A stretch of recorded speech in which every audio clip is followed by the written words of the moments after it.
Siswa Sekolah Advokasi KBB 2025. Sebelumnya perkenalkan kembali, tadi mungkin baru di kolom chat, saya Suci Amarwati yang akan menemani teman-teman, eee, jalannya yang akan menemani teman-teman pada malam hari ini.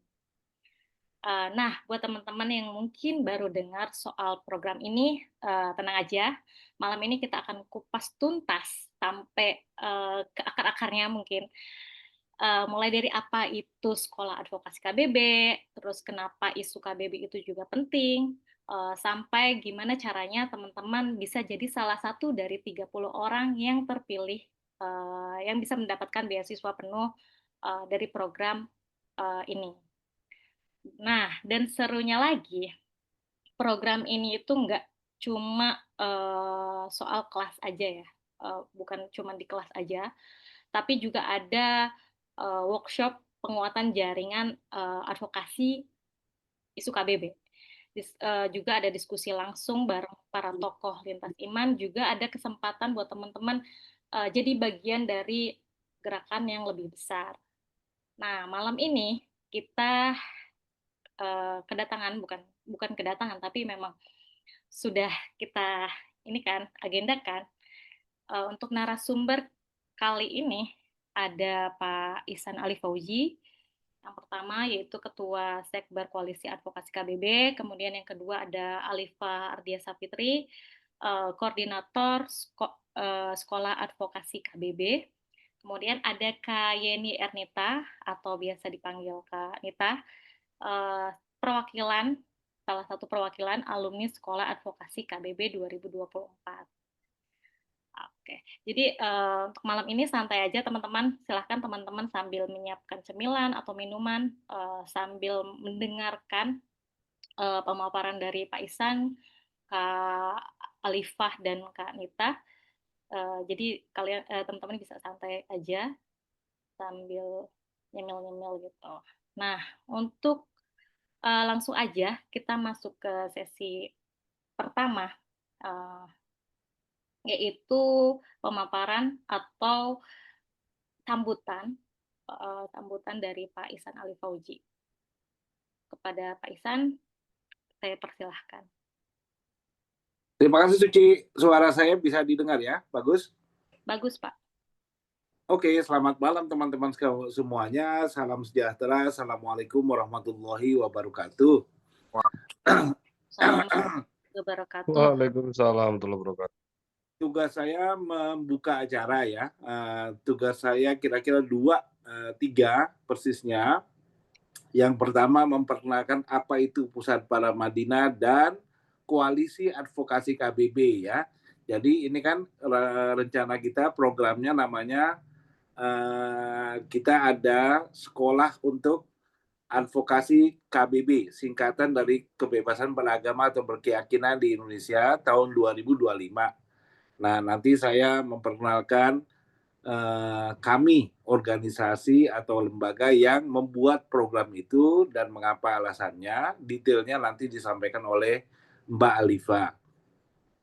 Yang kedua, mengapa sekolah itu penting, kira-kira begitu ya. Yang ketiga, siapa yang kami harapkan untuk terlibat dalam acara ini dan dalam sekolah advokasi KBB maksudnya. Nah, yang pertama dulu ya tentang koalisi advokasi KBB. Mudah-mudahan sih teman-teman semuanya sudah pernah mendengar mengenai makhluk ini, namanya koalisi advokasi KBB. Tapi kalau belum mendengar, nanti juga Alifa dan teman-teman sekretariat bisa membagikan di sini sedikit profil kami ya, silakan di kolom chat. Tetapi kira-kira koalisi ini dibentuk 2,5 tahun yang lalu ya, dan kami dari Pusat Studi Agama dan Demokrasi itu diminta oleh teman-teman yang membentuknya untuk menjalankan organisasi ini. Jadi koalisi itu punya sekretariat bersama kira-kira. Nah, sekretariat bersama itu dijalankan oleh kami Pusat Para Madinah Dan sehari-hari sekarang di yang segber itu adalah Alifa, Mbak Alifa dan Mas Alam dan Mbak Suci yang ada di sini, 3.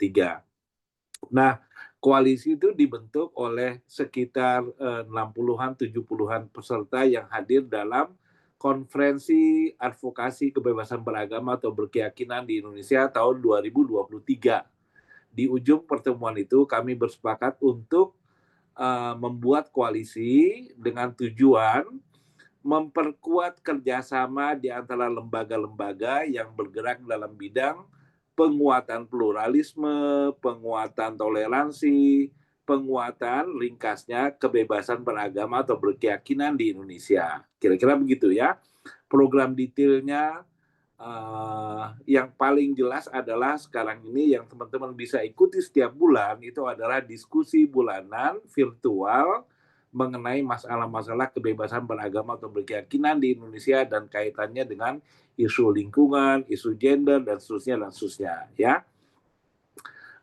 Selain itu kami juga punya newsletter bulanan dan di antara programnya itu adalah membuat sekolah advokasi KBB ini ya, ini yang kedua, rencananya 2025. Kami sudah memulainya tahun lalu 2024 dan mendatangkan sekitar 30 peserta dari seluruh Indonesia. Nah, tahun lalu itu pesertanya teman-teman itu sampai 203 orang. Jadi program ini cukup diminati oleh teman-teman semuanya ya. Di antara alumni sekolah itu ada di bersama-sama kita malam ini. Jadi itu yang pertama ya mengenai koalisi advokasi KBB. Nanti teman-teman kalau perlu penjelasan lebih detail mengenai apa itu koalisi, flyernya atau filenya itu bisa dibagikan di kolom chat ya.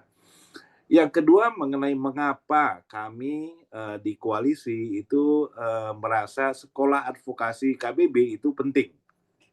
Nah, teman-teman sekalian, saya dan teman-teman ya, ketika teman-teman kami yang sekarang membentuk koalisi itu merasa kami rupanya juga sudah cukup senior ya, dan perlu tenaga-tenaga yang lebih muda. Dan masalah kebebasan beragama atau berkeyakinan itu rupanya ada di mana-mana teman-teman ya. Kemarin kita tahu ya ada sedikit insiden di Sukabumi misalnya yang lagi-lagi memperkuat ya, pentingnya kita memperhatikan isu kebebasan beragama atau berkeyakinan ya. Sayangnya lagi kemarin itu di Sukabumi itu malah misalnya ya dari berita yang kita terima siang ini malah mereka yang mengganggu teman-teman lain menjalankan kegiatannya yang terkait dengan agama itu malah yang mau dibela sama Kementerian Komnas, Kementerian Hak Asasi Manusia gitu ya. Jadi ini agak membuat bingung banyak orang komentarnya ya di dalam banyak komentar, tapi nanti kita bahas lebih lanjut bisa di kelas-kelas sekolah advokasi nanti 2025 atau di tempat lain. Tapi kira-kira ini mengindikasikan pentingnya masalah kebebasan beragama atau berkeyakinan difahami, diperkuat dan advokasinya juga diperkuat, kira-kira begitu ya. Itu yang alasan mengapa kami perlu mengadakan sekolah advokasi ini dan kami perlu tenaga-tenaga teman-teman yang lebih muda biar kaderisasinya lebih lancar gitu ya. Dan juga disadari bahwa jenis-jenis advokasi sekarang lebih memerlukan teman-teman yang lebih muda, lebih masif. Mungkin juga cara-caranya akan lebih efektif kalau teman-teman muda yang menjalankannya. Jadi kita punya kesadaran mengenai memperbanyak teman gitu ya, dari yang senior ke yang lebih junior ya. Nah, yang kemarin itu di tahun lalu itu hadir dari saya lupa 27 provinsi kalau nggak salah ya. Semuanya ada, Aceh, Padang, Medan juga ada ya, Lampung yang tidak ada misalnya gitu ya, tapi Jakarta beberapa, Jogja beberapa, Bandung ada, Solo saya lupa tahun lalu. Tapi kira-kira ada dari Manado, ada dari Makassar, ada dari Ambon, Nusa Tenggara Timur, Nusa Tenggara Barat ada gitu. Jadi Jadi jaringan itu juga mulai terbentuk sekarang, teman-teman yang menjadi alumni juga bisa bercerita nanti gitu ya. Jadi kami sekarang ini sudah merasakan manfaat dari sekolah advokasi KBB yang tahun lalu kami jalankan gitu ya. Jadi kami sekarang punya teman lebih banyak ya, dan tugas yang menjadi cara-cara kita mengadvokasikan KBB juga bisa kami share dengan teman-teman yang lebih muda, kira-kira begitu ya. Jadi itu alasan mengapa kita membuat acara ini kembali ya. Nah, yang ketiga, sekarang ini sudah ada, sampai sekarang ini sesudah pendaftaran dibuka sekitar tanggal 16 bulan lalu saya kira ya, bulan Juni atau sekitar tanggal 20-an, saya lupa persisnya, tapi kira-kira sudah ada sekitar 30-an peserta yang mendaftar gitu ya. Nah, saya dorong teman-teman yang ada di sini untuk ikut mendaftar ya, karena tanpa mendaftar kami tidak akan bisa memprosesnya, karena seperti yang nanti akan dijelaskan oleh Alifa, ada tahap-tahap di mana selain memeriksa borang yang masuk, kami juga akan mengadakan wawancara online dengan calon-calon peserta yang kami anggap potensial gitu. Jadi ada beberapa tahap yang dilalui, dan saya merasa kok dari pengalaman tahun lalu ini acara yang cukup prestisius gitu ya, dan kita nanti bisa ketemu saya nggak tahu detailnya, nanti akan disampaikan oleh Alifa, mungkin di Jawa Barat, mungkin di Jogja gitu ya. Kita belum menentukan ininya, acara offline-nya, tapi kira-kira akan fun, kira-kira begitu ya. Jadi 3 soal itu yang saya sampaikan. Pertama, kami tentang koalisi bersama dan makin kuat dan makin menjalin pentingnya teman-teman muda. Yang kedua, kami khusus kami mintakan kepada teman-teman muda yang terlibat, tapi nanti Alifa akan cerita bahwa yang ngasih narasumbernya dan sebagainya akan merupakan teman-teman yang lebih senior dan sudah dikenal dalam konteks ke advokasi KBB. Nah, yang ketiga, saya dorong teman-teman untuk mendaftar, bukan sekedar ingin apa gitu ya, karena tidak ada KTBLJ untuk menjadi komisaris PLN misalnya dan sebagainya gitu ya. Di KBB ini nggak ada KTBLJ. Gitu ya, biar fun ya, kita santai-santai aja, tapi ngobrolnya nanti bisa detail dari Alifa. I think it would be enough ya, Ala Suci ya. Sampai ketemu nanti kalau kita masih ada tanya jawab kalau diperlukan dari saya. Thank you semuanya. Assalamualaikum warahmatullahi wabarakatuh. Selamat bertanya jawab soal sekolah advokasi KBB 2025. Bye-bye. Bye-bye. Terima kasih banyak Pak Ihsan Bye-bye. atas bye-bye. Terima kasih banyak Pak Ihsan atas pengantarnya. Jadi memang kita seperti yang Pak Ihsan sampaikan tadi, gerakan advokasi KBB ini nggak boleh berhenti di satu generasi ya, perlu regenerasi. Perlu regenerasi, dan teman-teman muda inilah yang harus menjaga terus menjadi penerus perjuangan ini gitu. Nah, untuk tahu lebih jauh tentang bagaimana program ini dirancang dan apa saja yang akan teman-teman jalani selama prosesnya, kita langsung aja lanjut ke pemaparan Kak Alifah sebagai koordinator dari Sekolah Advokasi KBB. Silahkan Kak Alifah. Oke, terima kasih Kak Suci. Selamat malam. Apakah suara saya terdengar? Malam. Terdengar. Jelas? Oke. Jelas. Oke, teman-teman. Terima kasih. Ya, perkenalkan, namaku Alifa. Aku di sini sebagai pengurus harian Sekber sehari-hari. Jadi yang membantu pelaksanaan kegiatan Sekber sehari-harinya. Di sini kebetulan aku dipercayai untuk membimbing, memandu jalannya pelaksanaan sekolah advokasi KBB. Nah, aku izin share screen ya teman-teman untuk apa yang mau aku sampaikan malam ini. Apakah terlihat? terlihat. Oke. Lihat. Ya, ini sebenarnya santai aja sih, nggak serius-serius amat, nggak berat-berat juga materinya. Bahkan bukan materi, cuma paparan aja sebenarnya. Ya, tadi seperti yang sudah dijelaskan oleh Pak Isan, by the way teman-teman, Pak Isan ini adalah kepala sekolah dari sekolah advokasi ini. Jadi aku di sini hanya membantu Pak Isan untuk melaksanakannya.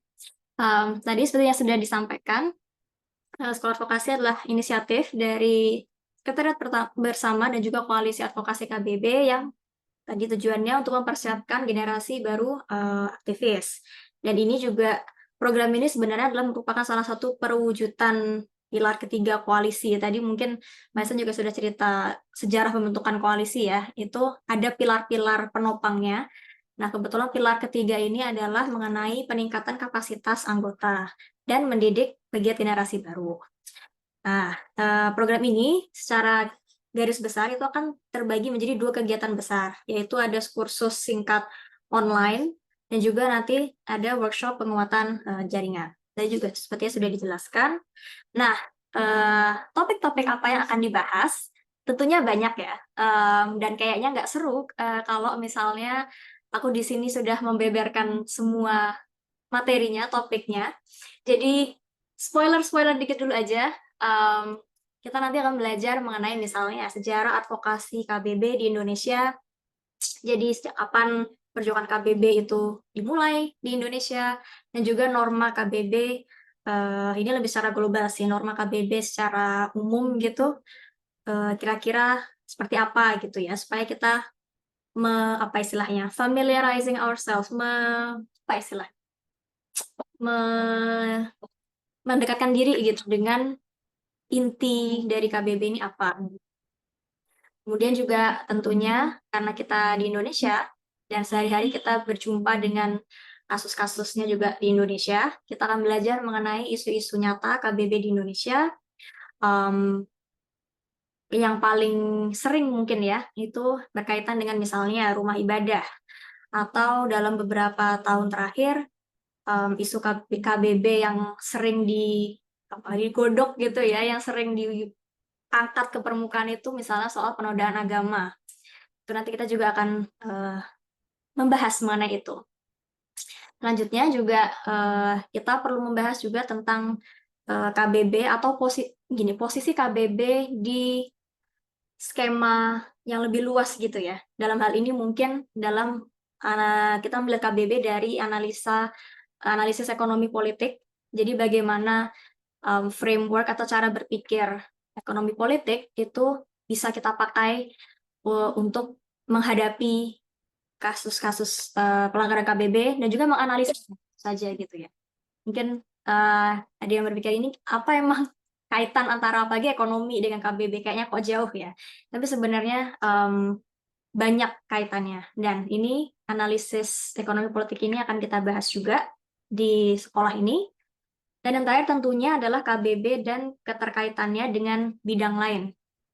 Jadi bagaimana KBB atau hak KBB gitu ya, hak atas kebebasan beragama atau berkeyakinan itu berkelindan atau saling terhubung dengan misalnya hak perempuan atau hak-hak lingkungan misalnya. Itu kan sering ya dibahas, macam-macam topiknya, bisa ada yang bilang green religion, ada yang bilang apa misalnya Islam feminis atau apa gitu. Nah, ini kita bisa bahas kaitan KBB, hak KBB dengan yang lainnya di topik interseksionalitas, juga KBB dengan transformasi konflik. Jadi bagaimana ketika misalnya ada pelanggaran KBB, kita bisa kemudian bagaimana nih, oke nih pelanggaran sudah terjadi, lalu apa yang bisa kita lakukan untuk mentransformasi konflik itu menjadi sesuatu yang lebih long lasting, yang lebih sustainable gitu ya, lebih bisa bertahan dalam jangka waktu yang lama gitu. Dan tentunya juga KBB dengan identitas. Bagaimana hak atas KBB ini itu berkaitan dengan hak-hak dasar kita sebagai manusia, dan bagaimana hak-hak dasar kita sebagai manusia itu juga sangat dipengaruhi oleh identitas apa yang kita bawa gitu ya. kita tahu kita semua manusia punya layer-layer atau lapisan-lapisan identitas kita masing-masing, privilege yang kita punya dari yang kita bawa dari lahir, yang kita dapatkan along the way, itu sangat bisa mempengaruhi bagaimana kita menyikapi kasus pelanggaran KBB misalnya, atau bagaimana kita menganalisa isu KBB. Nah, itu semua akan kita bahas di sekolah ini gitu. Nah, kira-kira apa sih manfaatnya untuk ikut sekolah ini? Banyak dong sebenarnya ya. Yang pertama tentunya adalah memperoleh beasiswa mengikuti sekolah advokasi KBB. Beasiswa di sini adalah termasuk akses terhadap kelas, materi kelas, kemudian akses untuk mendengarkan dari tadi, mungkin Pak Isan juga sudah nge-spoiler dikit, teman-teman guru-guru besar KBB tanda kutip yang sudah banyak berjasa di Indonesia, kita belajar langsung dari suhunya gitu ya, dari guru besar ya. Dan tentunya juga nanti mengikuti rangkaian acaranya gitu. Tentunya juga memperoleh wawasan dan keterampilan mengenai KBB, jadi harapannya bukan hanya wawasan, tentu saja wawasan akan banyak gitu ya, kita akan banyak belajar, tapi harapannya juga teman-teman kita bisa mendapatkan keterampilan baru gitu dari sekolah ini. Kemudian yang ketiga ada memperluas jaringan dengan pegiat KBB, tentu karena tadi kita berdinamika, kita ngobrol, berdinamika, berdiskusi dengan orang-orang pengampu-pengampu yang sangat sangat keren gitu ya mindsetnya, dan juga nanti ketika bertemu di workshop offline juga kita akan saling berkenalan lebih lanjut, kita bisa saling sharing pengalaman masing-masing dan saling mengenal pegiat-pegiat KBB dari wilayah-wilayah lain gitu ya, yang mungkin punya isunya masing-masing juga gitu. Apa yang kita alami di sini pasti beda dengan teman-teman di wilayah lain gitu. Yang keempat ada mengikuti workshop penguatan jaringan advokasi KBB. Tahun lalu kami melaksanakannya di Puncak, Jawa Barat. Tahun ini sepertinya akan di situ lagi, tapi untuk info selanjutnya nanti kita akan update lagi. Dan tentunya untuk yang kelima adalah untuk memperkuat kapasitas peserta untuk mengembangkan program atau kegiatan di mana teman-teman terlibat gitu. Tentunya harapan kami di sini bukan hanya transfer knowledge ya, bukan hanya membagikan wawasan, walaupun tentu saja itu juga penting dan kami senang melakukannya. Tapi kami juga ingin agar wawasan dan juga keterampilan yang teman-teman dapatkan dari sekolah ini itu harapannya bisa direplikasi, dilakukan gitu ya di tempat-tempat di mana teman-teman berjejaring gitu. Mungkin bisa nanti dengan membuat program di organisasi teman-teman, atau teman-teman membuat tulisan, atau bagaimana itu nanti bisa kita pandu, bisa kita bimbing juga. Nah, selanjutnya ini adalah tanggal-tanggal penting yang bagi teman-teman yang tertarik tentunya untuk bisa bisa dipahami di sini. Untuk penutupan pendaftaran yang paling dekat itu tanggal 16 Juli. Jadi tinggal 12 hari lagi. 12 hari lagi. Silahkan, jadi bagi teman-teman yang berminat, silahkan untuk bisa mempersiapkan segala persyaratannya dan didaftarkan sebelum tanggal 16 Juli.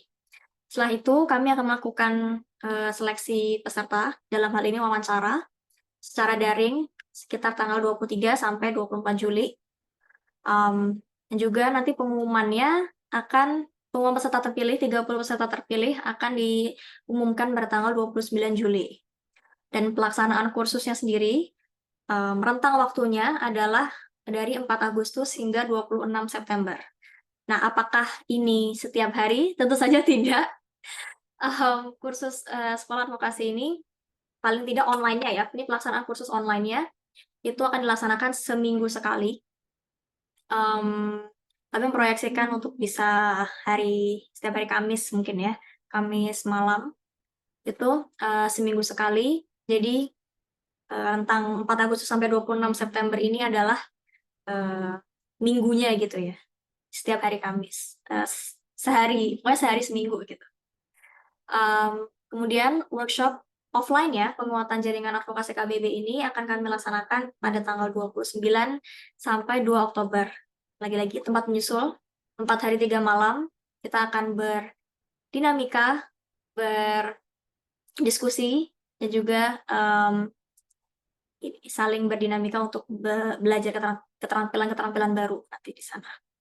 Dan untuk periode implementasi RTL, bagi teman-teman yang ingin memajukan atau mempropos program baru gitu di dalam organisasinya mungkin ya, itu periodenya bisa sekitar Oktober hingga November. Itu tuh timeline besarnya nanti. Nanti kalau misalnya ada yang kurang jelas nanti bisa ditanyakan.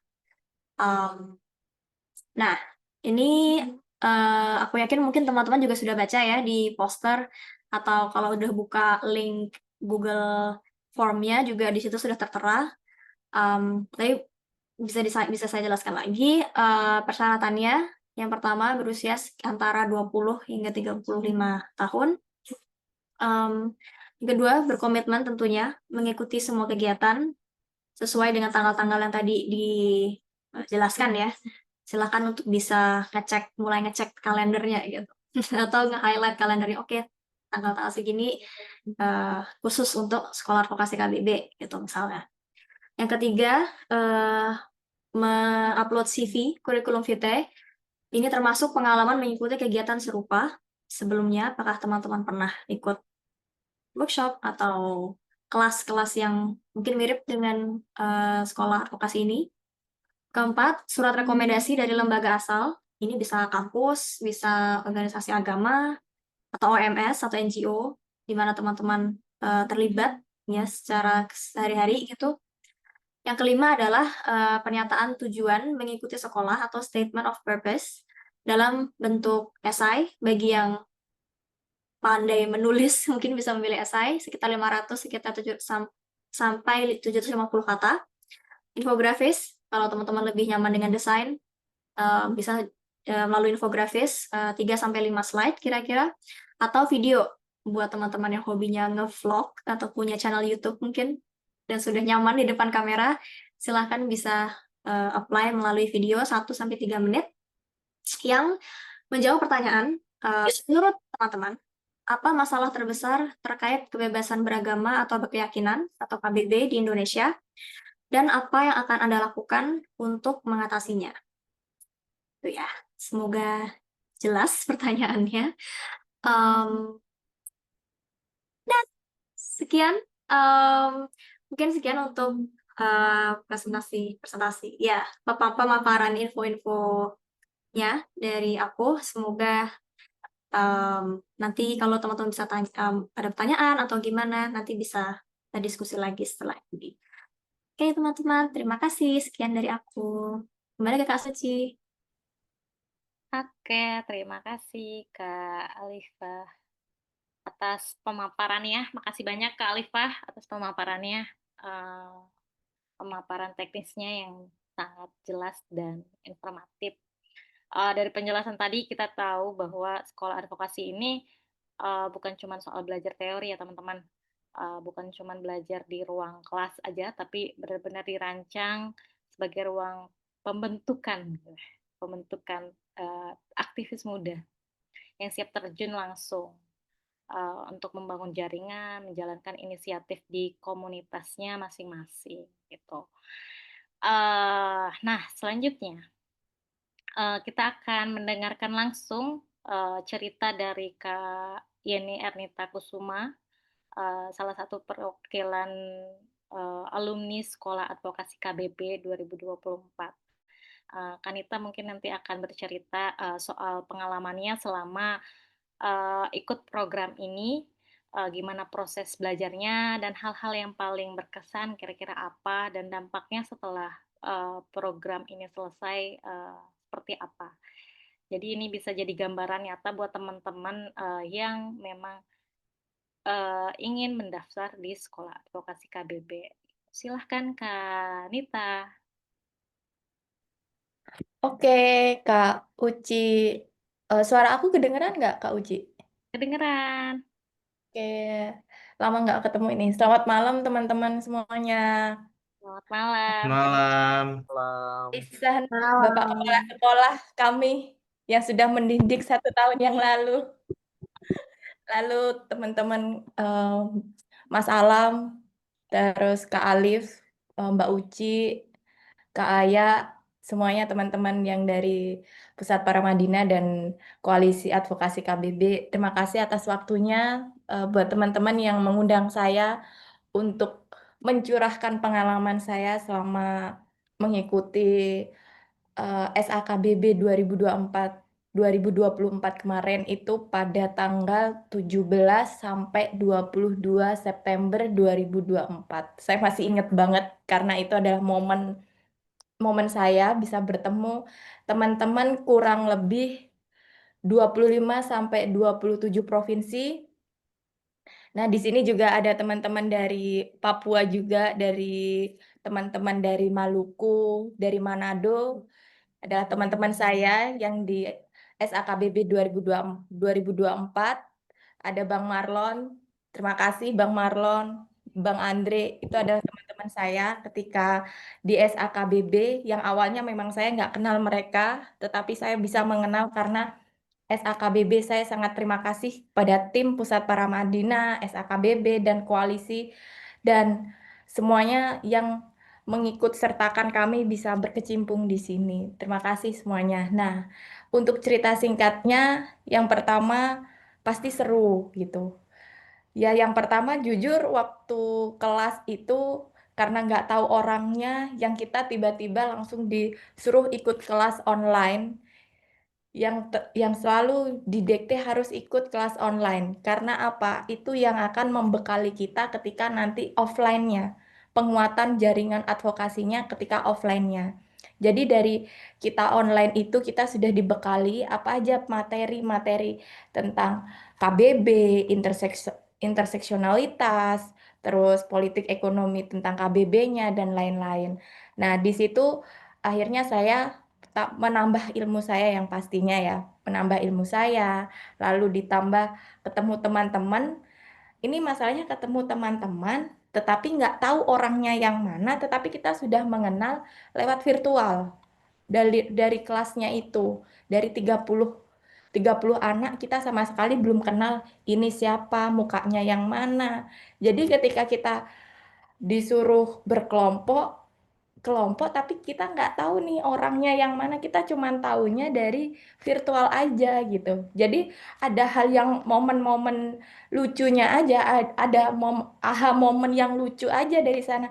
Ini kita belum kenal tetapi kita disuruh berkelompok. Disitulah ada serunya ketika online gitu.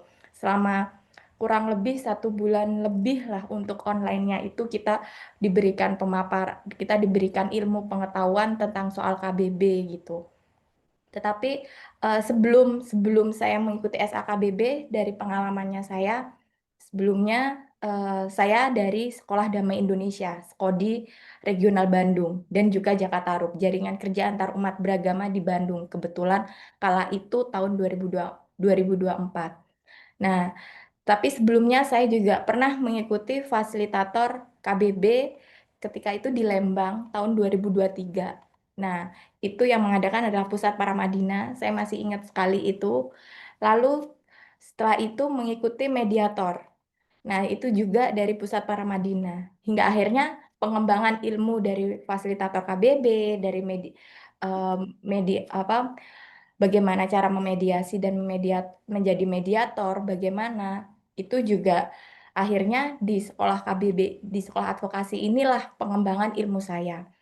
Nah, dari sana saya mendapatkan banyak sekali selain ilmu, pengalaman, dan teman-teman, tidak hanya terpaku dengan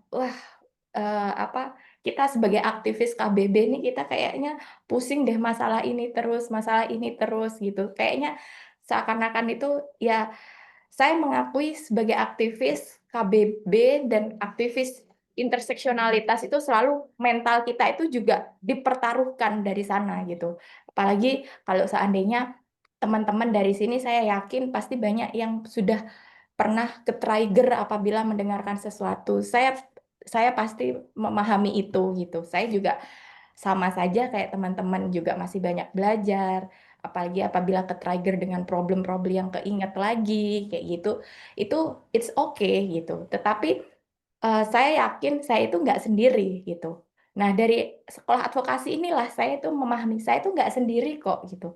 Problem-problem atau enggak masalah-masalah yang pernah dihadapi atau mungkin trauma-trauma itu pasti ada teman-teman yang pernah berada di titik itu. Tetapi setelah saya memahami dan mempelajari dan menambah ilmu sekolah advokasi ini, pengetahuan-pengetahuan saya akhirnya menambah dan akhirnya rasa ke-trigger itu, trauma itu, akhirnya ya saya merasa saya nggak sendiri di sini gitu.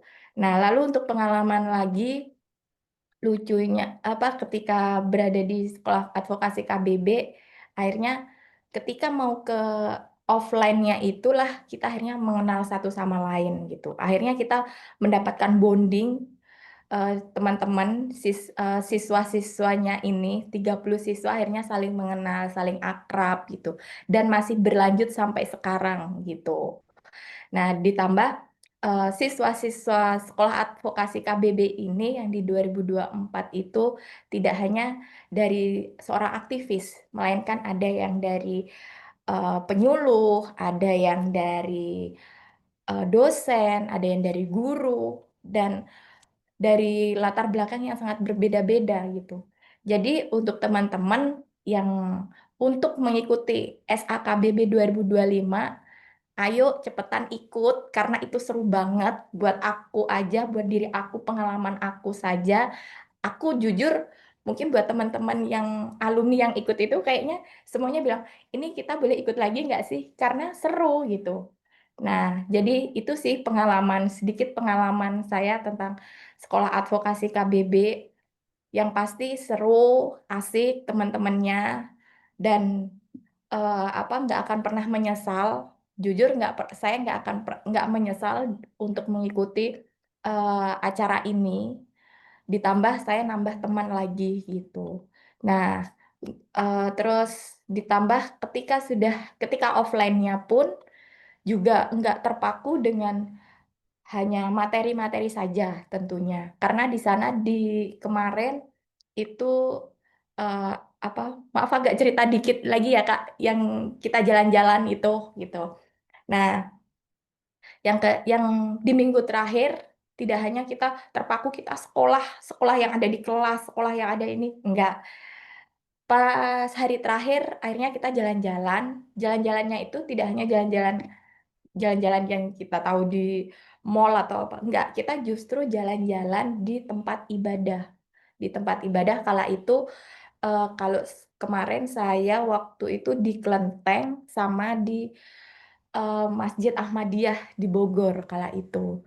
Nah, di situ akhirnya sharing lah di sana bersama teman-teman Tionghoa, Konghucu dan sama teman-teman Ahmadiyah di sana.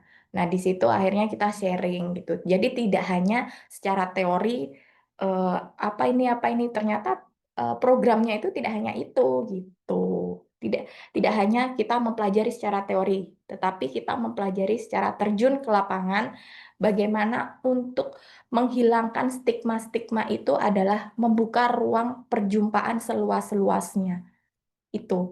Nah, dari situ saya sendiri saya memang bukan Muslim. Saya adalah berkeyakinan Hindu. Tetapi saya mempelajari tentang Konghucu. Oh, ternyata agama Konghucu itu seperti ini loh.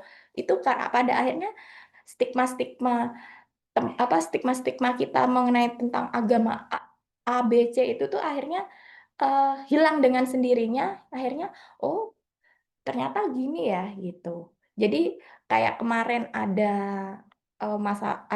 kasus yang di Sukabumi yang baru 1 minggu yang lalu itu sangat disayangkan sekali gitu. Sangat disayangkan kenapa kejadian lagi dan itu kenapa lagi di Jawa Barat ini gitu. Padahal di Jawa Barat yang saya tahu masih banyak problem-problemnya gitu. Oh ya, dan selain di Masjid Ahmadiyah dan di di Kelenteng, kita juga di GKI, di di Gereja Kristen Indonesia ya Kak, waktu kemarin itu di situ. Di situ pun pemahaman bagaimana tentang kekristenan gitu. Di situ akhirnya banyak sekali ilmu-ilmu yang saya gali, dan itu tidak hanya berdasarkan orang-orang yang ngomong katanya agama A, katanya agama B. Tidak. Kita harus memahami itu langsung dari sebuah keyakinannya dia sendiri gitu. Jangan dari katanya. Ini katanya siapa? Nggak ada kalimat katanya. Jadi kalau seandainya kalian ingin memahami tentang agama Hindu, ya berarti sama orang yang memang keyakinannya Hindu gitu. Terus kalau seandainya ingin memahami agamanya Islam, Islam Ahmadiyah atau Islam Syiah atau Islam NU atau Muhammadiyah, ya silahkan untuk mempertanyakan ke orangnya langsung yang berkeyakinan tersebut. Atau mungkin yang ke Kristen. Kristen apa ini? Ortodoks. Ya silahkan ke Kristennya Ortodoks. Atau ke Kristennya Protestan. Atau ke yang Katolik. Atau ke lebih ke Zionisnya atau apapun itu, tanyakan langsung ke orangnya. Orang yang punya keyakinan itu gitu. Jadi kayak yang saya sangat disayangkan di Sukabumi itu, kalau ditelusurin itu sebenarnya ini kenapa lagi nih gitu. Kenapa kok sampai segitunya gitu. Kenapa selalu masalah-masalah tentang KBB rules-nya itu seperti itu gitu. Perjalanannya itu seperti itu kayak gitu. Itu Kak. Mungkin banyak banget ya pengalamannya, kayaknya kalau aku tulis itu kayaknya panjang banget. Kayaknya 500 sampai 700 kata itu kayaknya lebih deh gitu. Kayaknya berlembar-lembar kalau untuk menceritakan perjalanan awal dari saya, dari mengikuti SAKBB sampai saya pulang, sampai aku harus membawa apa dan harus berdampak apa nih dari sekitar kita gitu. Apalagi sekarang saya berada di tengah-tengah orang yang homogen gitu. Di mana menurut satu warna, yang mana pemikirannya ya sama semua kayak gitu. Yang nggak bisa untuk dicampur dengan warna lain kayak gitu. Kan beda kalau kita berada di masyarakat yang heterogen gitu. Itu beda banget. Saya merasakan sendiri ketika saya berada di heterogen, yang mana warna apapun bisa berbaur gitu. Tetapi ketika saya tinggal di homogen, ini yang agak susah. Agak susahnya ketika saya ingin warnakan putih gitu. Sedangkan saya sendiri nih yang putih, sedangkan yang homogen ini semuanya hitam. Putihnya ini jadi hilang gitu. Jadi membutuhkan membutuhkan pola pikir, membutuhkan tenaga, membutuhkan sesuatu yang berdampak, itu tuh harus lebih keras gitu. Nah, semoga teman-teman yang ingin ikut SAKBB 2025, semoga sukses dan semoga perjalanan teman-teman untuk memberikan dampak, apalagi di negara kita itu adalah pluralisme, negara yang keberagamannya sangat kuat, tidak hanya tentang kebebasan beragama dan berkeyakinan, tetapi masih banyak suku, bahasa, budaya yang memang sangat kita harus belajar, kita pahamin, dan kita lestarikan tentunya gitu. Itu sih Kak. Jadi kebebasan beragama tidak hanya agama saja, tetapi semuanya, interseksionalitas kita perlu sekali untuk uh, berkemanusiaan gitu. Itu sih Kak. Terima kasih Kak Uci. Oke, terima kasih Kanita atas uh, ceritanya yang sangat jujur dan inspiratif.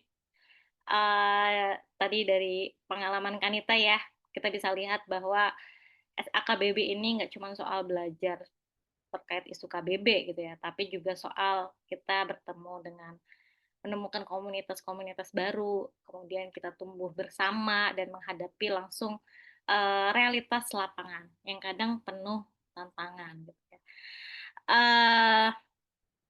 Semoga pengalaman Kanita ini bisa menjadi pemantik buat teman-teman di sini yang ingin daftar dan ikut bergabung dengan keluarga besar Koalisi Advokasi KBB.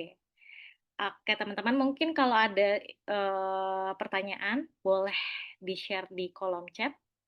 Sebelum ke pertanyaan, saya ingin mengundang teman-teman alumni boleh open kameranya. Teman-teman alumni bisa sedikit memperkenalkan diri saja gitu ya buat teman-teman alumni. Silahkan sebutkan nama, kemudian dari mana, asal kota, dan asal lembaganya. Gitu, teman-teman. Mungkin teman-teman alumni, siapa yang mau memperkenalkan diri terlebih dahulu? Kayaknya di grup rame ya. Coba dong, teman-teman alumni. Ditunjuk aja, Kak. Bang Oke. Andre, Oh, Kanita, silahkan Kanita tunjuk siapa. Bapak dosen, Bang Andre. Ayo Bang Andre, buka kameranya. Sudah dibuka belum? Menurutku ada pertanyaan itu yang penting segera dijawab dulu aja ya, Suci. Apa Oke. di chat ada beberapa pertanyaan ya? Oke, iya ada pertanyaan. Sudah saya catat. Ya, jawab dulu. Oke, boleh juga kenalan dulu deh Bang Andre karena udah open kamera, open mic. Silakan Bang Andre. Oke. Mohon maaf, suara saya agak ngebas. Lagi radang soalnya. Selamat malam semua, salam kenal, salam ketemu lagi. Senang bisa lihat Pak Isan lagi. Bisa lihat teman-teman semua. Rindu makan malam bersama Pak Isan ya. Jadi memang walaupun kurang sehat kita berusaha masuk. Jadi sekali lagi saya dari Sulawesi Utara, dari kota Bitung. Mungkin yang lain cuma tahu Manado, tapi saya dari kota Bitung di Sulawesi Utara. Saya seorang pendeta juga seorang dosen di STT, di Sekolah Tinggi Teologi yang ada di Kota Manado. Jadi saya mengajar sebagai dosen dan lembaga saya waktu itu diutus dari gereja saya sendiri, yaitu Gereja Kristen Injil Nusantara. Saya juga terlibat di beberapa komunitas seperti komunitas Gus Durian dan beberapa teman-teman yang melibatkan saya di kayak pemuda-pemuda dan lintas agama yang ada di Sulawesi Utara. Juga di Sulawesi Utara sekarang ada koalisi KBB yang ada di sini. Saya juga terlibat di situ. Jadi untuk saat ini masih melaksanakan apa yang diterima dari Sekolah Advokasi KBB. Saya juga sementara dari RTL, ada rencana tindak lanjut, saya lagi mengerjakan itu. Saya sudah ke tempatnya tapi tidak bertemu karena dinamika-dinamika yang ada pada waktu tahun lalu dan juga awal tahun ini. Tapi bulan Agustus ini saya sudah dikonfirmasi untuk bisa kembali lagi. Jadi sampai hari ini ya dari Sekolah Advokasi itu saya masih konsisten mengerjakannya dan semua yang jadi rencana tindak lanjut saya kerjakan walaupun perlahan-lahan. Itu saja, terima kasih banyak Suci, Alifa. Oke, terima kasih Bang Andre. Oke, tadi kita masuk ke pertanyaan aja dulu ya. Ya, makasih banyak. Di sini di kolom chat sudah ada pertanyaan atau tadi yang angkat tangan siapa? Kak Khairul ya, Kak Khairul Anwar mungkin ingin bertanya langsung, boleh atau tulis di kolom chat. Oke, baik. Sebelumnya terima kasih kepada Kak Liva. Di sini sebenarnya nama saya Ahmad Fauzi, cuman memakai device kawan. Di sini Fauzi mau nanya untuk Kak Alifa, di bagian pendaftaran itu kita bisa memilih esai, terus infografis dan video ya Kak. Nah, Fauzi mau bertanya terkait video, apakah video itu harus dipublikasi dan apakah video itu dan ini di link pendaftaran itu maksimal 100 MB, sedangkan video kan kita tahu bahwa kapasitas 100 MB itu cukup kecil. Terima kasih. Oke, terima kasih Kak Fauzi. Silahkan Kak Alifah ingin menanggapi. Oke, makasih banyak pertanyaannya, Kak. Itu teknis yang penting juga ya sebenarnya. Enggak, tapi jawabannya enggak harus dipublikasi ke YouTube atau Instagram atau gimana. Bisa direkam aja filenya dan langsung nanti dimasukkan ke Google Form-nya aja, nggak perlu dipublikasi kemana-mana gitu. Kalau untuk maksimal itunya itu teknis yang nanti bisa saya dan Kak Suci sih yang nantinya akan handle itu. Tapi silakan untuk dipersiapkan dulu aja videonya. Kami tunggu aplikasinya ya Kak. Terima kasih. Oke, makasih Kak Lipa. Kasih. Ya, jadi nanti untuk kalau ada teman-teman yang kesulitan untuk upload persyaratan ya, baik video ataupun dokumen yang lainnya, boleh chat ke WhatsApp Sekber ya teman-teman. Nanti akan dibantu gitu. Kemudian selanjutnya ini di sini ada pertanyaan dari Papua, dari Aljunaidi. Izin bertanya, untuk rekomendasi apakah terbatas hanya untuk mahasiswa atau organisasi kemasyarakatan atau keagamaan atau bisa instansi tempat kerja bagi ASN? Bagaimana Kak Alifah? Makasih Kak Junet pertanyaannya. Iya, sebenarnya secara teori bisa-bisa aja, tapi tentunya karena kalau topik ini kan cukup niche ya sebenarnya, cukup spesifik gitu ya KBB gitu, dan biasanya yang berkecimpung di dunia KBB itu walaupun sehari-harinya bekerja sebagai ASN, dia juga istilahnya terlibat dalam kapasitas lainnya gitu, baik itu sebagai anggota organisasi atau pengurus pesantren mungkin atau gimana, itu kan juga bisa gitu. Atau bagian dari universitas misalnya sebagai mahasiswa atau bagaimana. Itu biasanya kami sih mencarinya rekomendasi dari tempat-tempat yang memang kakak-kakak di sini aktif gitu untuk aktivismenya gitu ya, mungkin terlibatnya dari situ. Itu sih Kak. Tapi kalau sehari-harinya bekerja sebagai ASN itu sih ya silahkan aja gitu. Coba kalau misalnya mau mencari saran rekomendasi, kami sarankan untuk referring-nya tuh dari tadi organisasi-organisasi kemasyarakatan atau keagamaan yang mungkin kakak terlibat secara aktif di situ. Tuh, semoga menjawab ya Kak. Oke, terima kasih Kak Alifah. Ya, jadi teman-teman banyak juga yang bertanya ya sama saya di WA itu, rekomendasi itu harus dari siapa gitu kan. Kalau tidak terkait dengan instansi manapun kira-kira bisa atau tidak. Tentu bisa ya, silahkan dicoba. Rekomendasi tidak harus rekomendasi bisa dari tokoh masyarakat atau tokoh agama yang ya tadi kata Kak Alifah yang benar-benar mengenal teman-teman gitu. Itu sih. Karena akan terlihat dari rekomendasinya. Selanjutnya ada dari ini Kak Rahmat. Boleh Kak Rahmat kalau ada pertanyaan mau menyampaikan langsung sebelum. Oke, terima kasih Mbak Suci, izin bertanya. Ini terkait kita-kita yang saat ini lagi tidak ada berada di Indonesia atau dalam tanda kutip kita lagi kuliah di luar negeri dan ingin untuk mengikuti acara seperti ini. Kebetulan juga latar belakang saya pribadi itu juga cukup passion di sini dan cukup berkecimpung lah dalam dunia aktivis keagamaan, bahkan lintas agama pun juga. Nah, apakah memungkinkan kita-kita yang di luar negeri ini, Mbak Alifah, untuk mengikuti kegiatan ini? Kalau untuk memang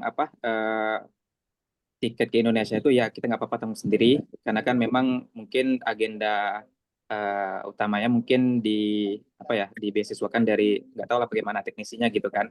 Cuma kita ingin ikutnya itu juga untuk memperpanjang tangan, juga memperluas jaringan dan juga ingin belajar langsung terjun di fenomena-fenomena yang ada di Indonesia. Karena kan kita di luar negeri tidak bisa ikut terjun langsung lah bagaimana teknisinya gitu. Terima kasih. Mungkin itu aja sih dari saya, Mbak Alifah.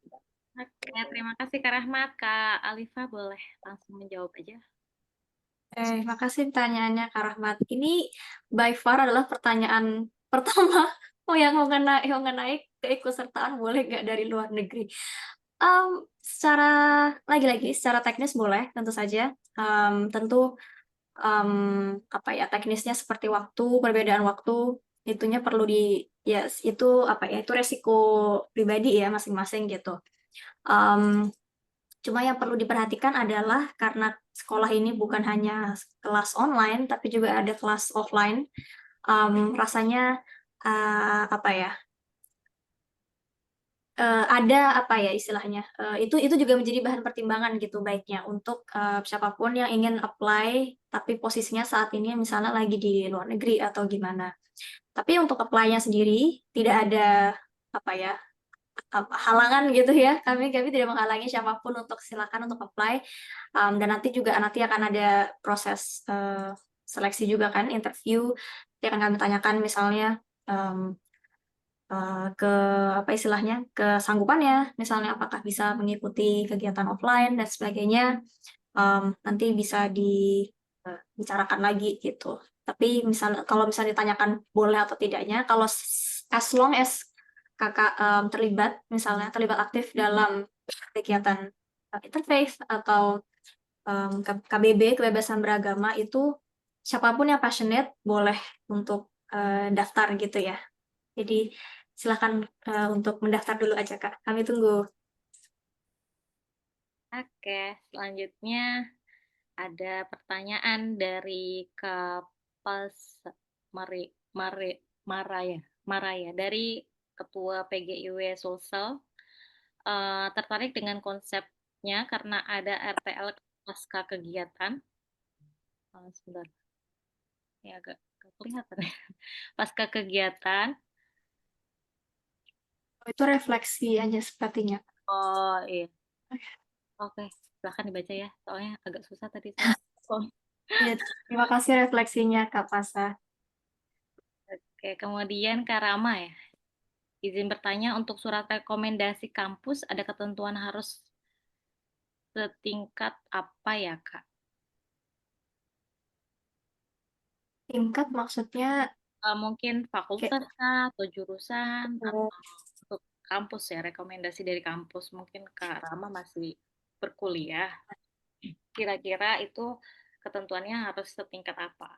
Prodi kah, atau fakultas, atau universitas? tidak ada spesifikasi khusus sih Kak sebenarnya. Yang penting kan surat rekomendasi itu kan apa ya, itu adalah bukti dari siapapun yang merekomendasikan kakak bahwa dia mengenal kakak dan dia mengetahui apa rekam jejak kakak di lingkungan manapun yang kakak terlibat gitu ya. Kalau misalnya untuk kampus ya tentu idealnya adalah mungkin dosen, atau kalau dekan dengan dekan kebetulan ya mungkin dekan bisa langsung dari dekannya langsung. Tapi kalau untuk spesifikasi setingkat apa tidak ada spesifikasi. Siapapun yang kakak rasa kenal kakak dengan cukup baik gitu ya, dan aktivitas kakak mengenai aktivisme di KBB ini. Itu. Semoga menjawab. Kemudian ada pertanyaan juga dari Kak Joko Susilo. Untuk usia 36 tahun, apakah masih boleh daftar? Karena memang ya banyak juga beberapa yang bertanya, yang di atas 35 atau bahkan sampai 40 gitu masih ada yang bersemangat. Kira-kira boleh nggak Kak Alifah? Boleh dong, silahkan daftar aja. Lagi-lagi tadi kan kami juga nanti akan seleksi berkas dan juga seleksi wawancara. Jadi di situ baru di situ nanti perjuangannya dimulai. Tapi silakan untuk pendaftaran siapapun boleh daftar. Silakan saja. Jadi silahkan dicoba ya teman-teman ya, barangkali lolos jika sesuai dengan persyaratan dan ketentuannya mungkin bisa lolos gitu ya. Jadi silahkan dicoba. Kemudian ada Lutfatul Azizah, mohon informasi apakah ada template surat rekomendasi untuk di-share? Sebetulnya nggak ada ya, nggak ada template khusus. Teman-teman bisa cari di Google atau surat rekomendasi di kampusnya seperti apa, silahkan disesuaikan. Betul, Khalifah? Ya, kami menyediakannya template CV, tapi lebih ke karena CV biasanya lebih bervariasi ya bentuknya. supaya memudahkan kami untuk mensortir semuanya. CV-nya ada template, tapi kalau surat rekomendasi sepertinya cukup apa ya, cukup eh, gamblang gitu ya. Mau dari manapun kan template-nya kayak gitu-gitu aja. Dan template biasanya sangat bervariasi justru. Tapi rata-rata sama. Yang penting apa istilahnya? Menyatakan kalau memang siapapun yang diminta rekomendasi ini benar-benar mengenal kakak dan tahu kegiatan sehari-harinya bagaimana. Kegiatan yang berkaitan dengan KBB gitu ya. Banyak dong kalau kegiatan sehari-hari. Iya, personal banget ya, privat sekali. Teman hidup. Boleh saya Boleh tambahkan sedikit? bertanya, Bu? Dari Papua, Sorong. Oh, silahkan. Iya.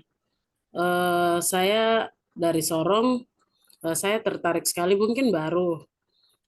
Di sini untuk kita ya yang Papua, biasanya kita lebih cenderung dengan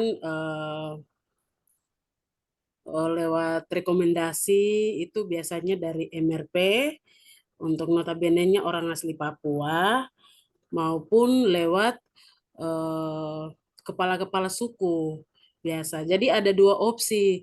Jadi dari salah satunya mungkin dia lebih masuk ke kepala suku ya. Terus saya menjelaskan sedikit lagi di sini karena pernah berkecimpung di organisasi Kristen di GMKI, sudah dimisioner dan untuk proses ke organisasinya kan sudah dimisioner. Jadi mungkin saya lebih bisa bergening untuk rekomendasinya masuk dari kepala suku aja gitu untuk di wilayah Papua. Mungkin itu saja pertanyaan saya. Baik, terima kasih ya. Oke, terima kasih Kak Yanti. Iya. Tentu boleh ya dari kepala suku ya. Silakan Arda. Iya, kalau memang ternyata available-nya itu boleh, karena ya ini dengan asumsi bahwa Kak Yanti tadi aktif ya, maksudnya aktif di lingkungan sekitarnya gitu, dan memang apa istilahnya, dikenal atau kakak mengenal gitu baik lingkungan sekitar kakak dan komunitas sekitar Kak Yanti, mungkin silakan untuk bisa coba di apply dengan itu gitu ya, surat rekomendasinya. Tentunya mungkin akan lebih baik kalau ada mungkin lembaga yang lebih formal gitu ya. Tapi andaikan misalnya tidak pun silakan tuh dicoba dulu aja Kak. Sebaik-baiknya Ada izin, mungkin ada tambahan lagi. Saya cerita sedikit ya, pernah mengikuti kelas advokasi dari keagamaan. Mereka kerjasama bersinergi dengan pemerintah daerah. Pada waktu itu kami ikut itu terkait dengan para regal. Jadi para regal ini menceritakan bagaimana gereja-gereja mereka bekerja, berorganisir sampai ke daerah-daerah terpencil. Nah, itu pun juga kami dapat sertifikasinya. Jadi kalau untuk sekolah ini saya tertarik sekali karena pernah mengikuti sampai di sisi itu aja, tapi untuk menindaklanjuti advokasinya ini belum mengerti saya ya. Baik, makasih ya. Saya kembalikan. Terima kasih sharingnya Kak Yanti. Ya, kami tidak mendiskriminasi ya, apakah teman-teman mungkin dulu sudah pernah ikut pelatihan, baik itu di bidang paralegal seperti Kak Yanti atau di bidang lainnya, silahkan saja. Selama teman-teman tertarik dan passionate dengan isu kebebasan beragama atau berkeyakinan, silahkan untuk bisa daftar aja, coba dulu aja, daftar aja. Iya. Oke. Boleh saya menambahkan sedikit, Suci? Boleh Pak, silakan. Uh, mau mengingatkan ya, kita janjinya jam 7 sampai jam 8. Jadi kalau mau dilanjutkan silakan, tapi berdasarkan kesepakatan teman-teman gitu ya. Jadi kalau teman-teman yang udah merasa cukup dan mulai mau tidur, apalagi di Indonesia Timur ya, monggo silakan gitu. Yang kedua terkait dengan 2 pertanyaan tadi yang sudah dijawab dengan tepat oleh Alifa ya, yang dari luar negeri dan dari usianya 48 ya, 48 atau sekitar itu ya Alifa ya. Betul sekali, semangat Alifa adalah semangat inklusi, memasukkan semua orang yang berminat dan seterusnya. Saya setuju sebagai ketua sekolah ya. Cuma teman-teman juga perlu, saya khawatir aja Alifa ya, kalau mendaftar ini perlu energi tertentu kan ya, membuat ini itu gitu ya. Jadi mungkin juga perlu dipertimbangkan bahwa kami membuat persyaratan penerimaan dari 25 sampai 20 sampai 35 itu dengan alasan ingin memprioritaskan teman-teman yang betul-betul masih muda gitu ya. Jangan-jangan ya ada teman-teman teman saya juga ada yang mau ikut nih Alifa ya, apa boleh gitu kan. Jadi ya boleh aja, cuma akan diprioritaskan ke yang lebih muda gitu ya. Tetapi kalau teman-teman seperti Alam atau Suci yang usianya itu baru aja memasuki 36 gitu loh ya. Nah, kalau dalam situasi seperti itu please do so gitu ya. Kasih aja catatan ke Alifa atau ke saya di Borang itu. Usia saya baru lewat sedikit gitu kan. Dan saya kepingin sekali melakukan advokasi KBB gitu. Itu akan lebih tolerable dibanding kami nggak saklek-saklek amat. Tetapi ya kalau juga terlalu ini nanti teman-teman saya juga ngiri kalau tidak dipertimbangkan untuk diikutsertakan sebagai calon gitu loh Alifa ya. Jadi gitu teman-teman ya. Yang kedua dari luar negeri tadi ya lagi-lagi tentu saja ya Alifa kita terbuka. Cuma saya juga menghargai mempertimbangkan bahwa pengurusan Borang ini kan bukan sekedar akan mengambil energi juga gitu ya. Tolong dipertimbangkan baik-baik apakah memang efektif nanti loh. Bukan saya ingin mengurangi jatah atau gimana gitu ya, tapi kita akan memprioritaskan betul-betul teman-teman yang akan mengadvokasikan KBB di Indonesia gitu ya, karena mandatnya memang begitu. Jadi kalau teman-teman ada di Taiwan misalnya, tapi sebentar lagi akan pulang ke Sukabumi misalnya, akan menyelesaikan ini, saya akan mempertimbangkan kalau akan lama di Taiwan gitu ya, akan menjadi penduduk Taiwan, kami akan menyalahi mandat kami juga gitu ya, karena terutama kami ingin melakukan advokasi KBB di Indonesia. Kira-kira gitu ya, Alif ya dan Suci ya.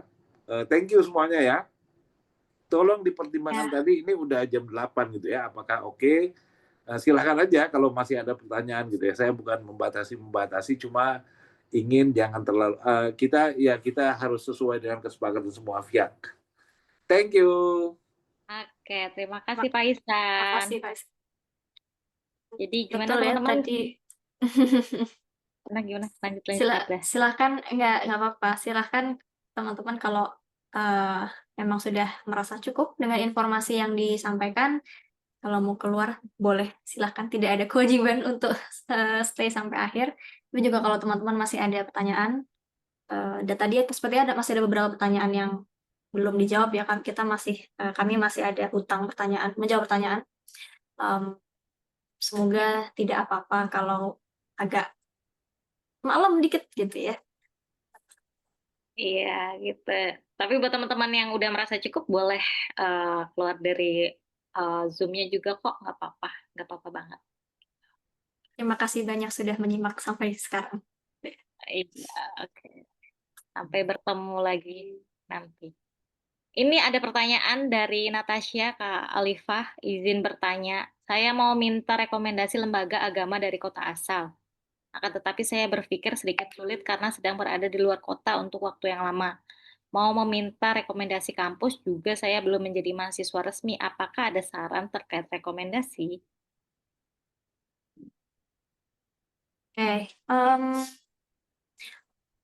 basis dari rekomendasi ini sebenarnya gini, karena lagi-lagi berjalan lurus dengan tujuan dari Sekolah Advokasi KBB, ini kan kami juga harapannya teman-teman yang nanti akan menjadi peserta itu ketika kembali ke daerah masing-masing itu bisa memberikan dampak nyata gitu ya.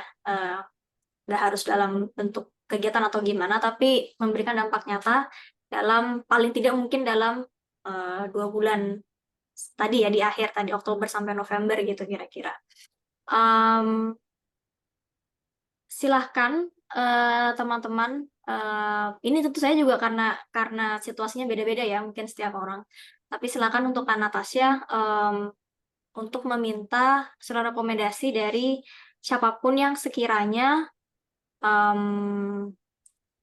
tahu atau gini, Kak Natasha aktifnya di mana sekarang, itu mungkin lebih baik untuk meminta rekomendasi dari tempat di mana Kak Natasha sekarang gitu. Tempat nggak harus kota, tapi juga ya ini, organisasi, jaringan yang mungkin Kak Natasha aktif, di situ silakan untuk bisa mungkin lebih apa ya, lebih ideal kalau meminta rekomendasi dari pihak-pihak tersebut gitu. Kalau misalnya ternyata memang dekatnya dari kota asal, mungkin kan nggak harus langsung ya, mungkin bisa kalau cukup dekat gitu mungkin bisa atau gimana. Se se Setidak merepotkannya Kak Natasha aja sih. Judgement-nya bagaimana? Silahkan. Jadi silahkan diatur strateginya seperti apa, karena masih ada waktu ya sampai sekarang masih tanggal 4 sampai tanggal 16, boleh dipersiapkan gitu oleh teman-teman. Terus kemudian ini artinya syarat usia nggak ada batasan ya. Tadi sudah dijelaskan detailnya oleh Pak Ihsan. Kemudian ada Kak Laili. Halo Kak, kalau misal saya sudah daftar tapi mau memperbaiki form, apakah bisa mendaftar ulang? Silahkan, tapi harus konfirmasi terlebih dahulu ya Kak ke admin WhatsApp. Jadi biar kita tahu mana yang mau digunakan, file yang mana, pendaftaran yang mana. Jadi biar kita sesuaikan. Kemudian Syed Ja'far Sodik. Kak, untuk yang sudah mendaftar, apakah belum ada grup khusus peserta? Belum ya teman-teman. Kita belum buat grup untuk teman-teman calon peserta ya. Nanti akan dibuat grup setelah pengumuman lolos seleksi gitu. Jadi sementara masih chat dengan admin WhatsApp dari Sekber secara personal. Jika ingin bertanya apapun silahkan ditanyakan. Bisa tanya di grup, bisa tanya di chat ataupun di DM Instagram juga boleh. Gitu ya teman-teman. Kalau misalkan emang nggak dibalas, boleh telepon. Tapi di jam kerja ya teman-teman. Oke, terus selanjutnya ini banyak ya.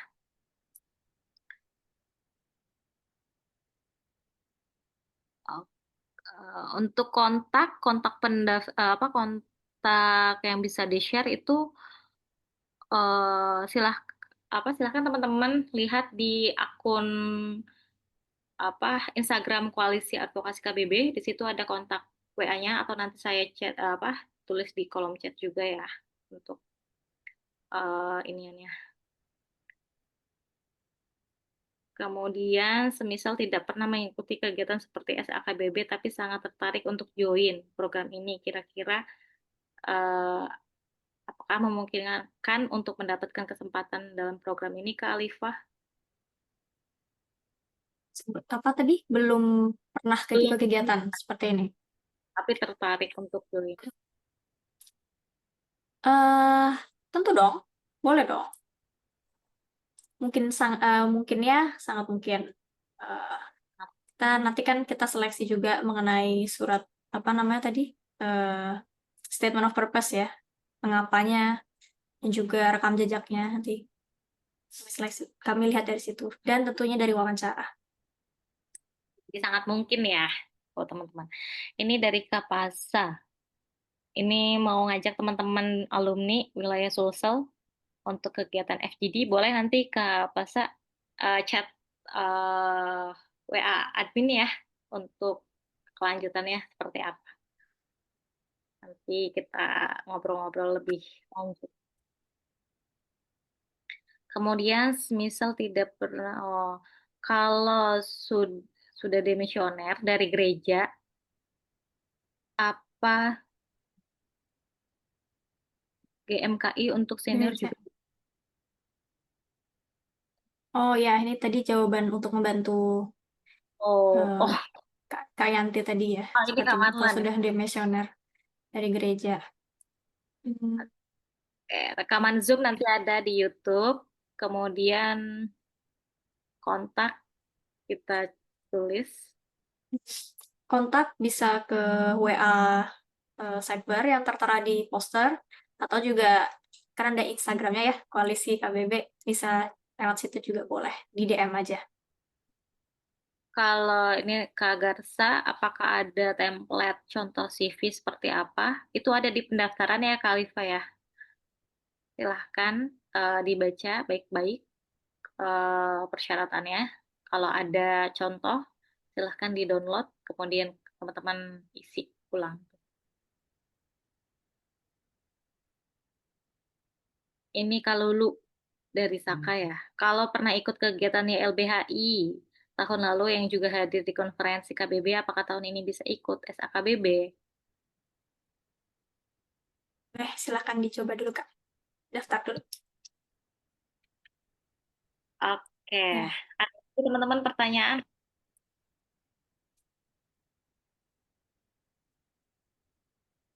Sudah ya? Sudahkah?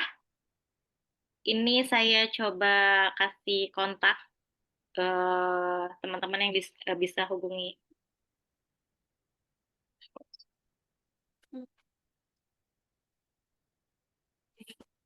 Mungkin kalau misalnya tidak ada pertanyaan lagi, boleh aku kayak sedikit tambahan lagi Kak, closing statement aja untuk merangkum aja. Jadi secara keseluruhan, silahkan bagi teman-teman yang tertarik, karena ini memang basisnya ketarikan ya, siapapun yang tertarik untuk daftar, silahkan untuk mendaftar. Tentunya syarat-syarat pendaftaran itu dituliskan spesifik seperti itu, mulai dari umur, kemudian juga syarat berkas, dan semuanya itu dituliskan dengan alasan ya. Jadi teman-teman yang masuk ke dalam syarat-syarat itu atau memenuhi syarat-syarat tersebut, tentunya akan kami prioritaskan untuk di-consider lebih jauh untuk menjadi peserta gitu. Tapi silahkan siapapun yang tertarik untuk mendaftar, baik itu tadi mungkin dari luar negeri atau umurnya sudah lewat gitu ya, 336 gitu misalnya, gitu silahkan untuk daftar dulu. Tapi sebagai common knowledge aja gitu ya, sebagai klarifikasi, kalau untuk siapa nanti yang akan diprioritaskan, tentunya teman-teman yang paling memenuhi syarat-syarat yang tertera di poster, gitu ya. Untuk resiko-resiko pribadi, seperti kalau misalnya tadi di luar negeri, untuk nanti balik ke Indonesia dan sebagainya, silakan untuk bisa please do exercise your best judgment gitu ya, untuk daftar atau tidak.